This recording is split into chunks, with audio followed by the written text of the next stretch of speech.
Will witnesses testify? For more, let's bring in Peter King, Republican congressman from Long Island, an ally of the president. He voted against impeachment in the House. Congressman King, welcome to the show. How are you, sir?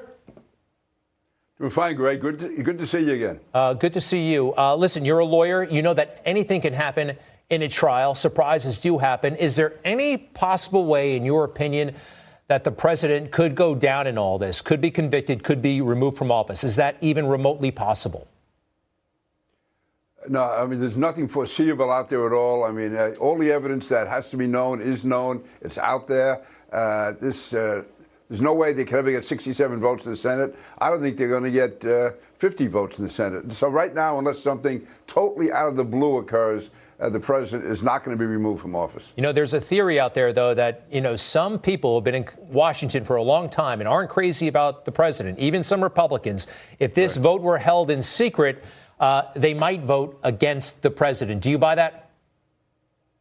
No, I don't. I really don't. I mean, listen, there's people, for instance, in the Congress, in the House, that I know who are not necessarily crazy about President Trump, but if that had been an open ballot, a secret ballot, it wouldn't have mattered. They still felt the charges against him did not warrant impeachment. I mean, some were strongly for him. Others were strongly against what the Democrats were doing. No, there's no way that you would find any number of Republicans, even in the most secret ballot of all, voting against the president. Not that everyone loves him, but they do feel he's doing a decent job, and they feel the tactics by the Democrats here have been reprehensible, and that would set a terrible precedent if the president was ever removed for this. And even being impeached has set a bad precedent, because I think it's now made impeachment like part of regular politics, like a highway bill or a spending bill. There's a reason there's only been 3 impeachment votes in the history of the United States. And not every president has been an angel or a saint, but has felt this is like the ultimate weapon. You don't do it. You don't undo an election. You don't bring down the government unless it's a serious, again, a high crime.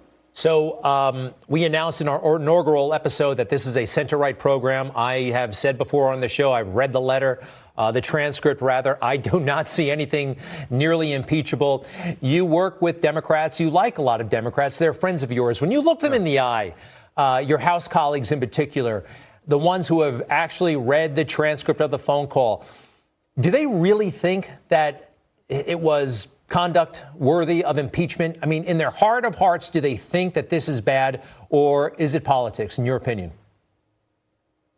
Greg, I think it's mostly politics. There are some people who are so obsessed with President Trump that they could pass a lie detector test. They believe everything bad about him. They were convinced he was a Russian spy. Every bad rumor that comes out, they agree with. But I've spoken to a number of Democrats. It's always, I guess, dangerous to read into people's minds. But a number of them said they didn't want to go ahead with the impeachment. They didn't think it was going to go anywhere. They didn't think that this really warranted impeachment. They would say maybe we could adopt some resolution criticizing what he did or censuring what he did. But no, and there's very little. I'd say I was there for the Clinton impeachment. I voted against that one, too. So I'll be one of only 2 congressmen in history to vote no on 2 impeachments. But there was no tension on the floor. I remember the Clinton impeachment. My God, you could cut the tension with a knife. And both sides realized how serious it was. This time around, again, there was not much different on the House floor that night than there was when we were voting on an omnibus spending bill. It was just everyone knew it was going to pass. It's going to go to the Senate. It's going to go nowhere. But it's something that had to be done. And it's really unfortunate. Congressman, you've seen this before. Joe Biden boasting before the Council on Foreign Relations about the pressure he applied on Ukraine. Play it, please.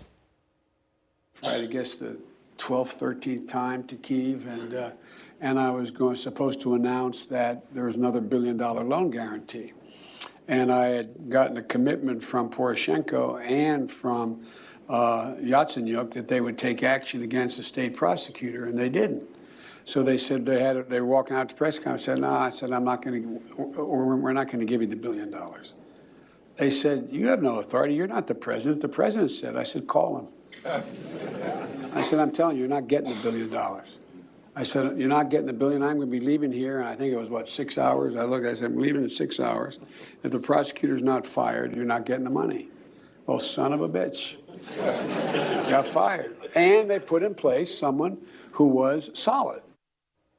Congressman, I have this theory that the president of the United States saw that on a program. He saw that clip, and it got him wondering. That was in 2018. At that point, Hunter Biden's role at Burisma had already been publicized. Could it be as simple as the president seeing that, wondering what's up with that when his son is working for Ukraine, a Ukrainian company at the same time. Maybe I should run that by the Ukrainians next time I talk to him on the phone. Could it be that simple? Greg, it certainly could be. And yet, I don't see what the president did was wrong here. They say that because Joe Biden is a candidate for president, this is digging up dirt on an opponent. As you saw from that statement, Joe Biden was our point man on rooting out corruption in Ukraine.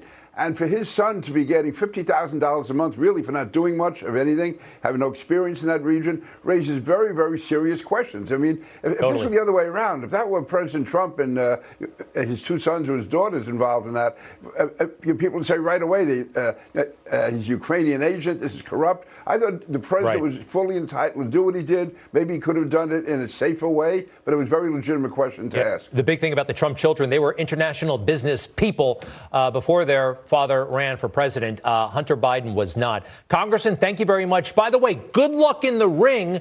I've seen you box before. That's Peter King in the T-shirt against a very menacing, much younger guy, and you're getting some great punches in.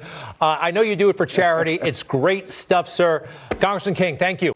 You just watched Newsmax TV, America's fastest growing news channel, now in 65 million homes. Get Newsmax TV on all the major cable systems or go to NewsmaxTV.com and click on the Find Newsmax tab to locate us. Remember, Newsmax TV, we're real news for real people.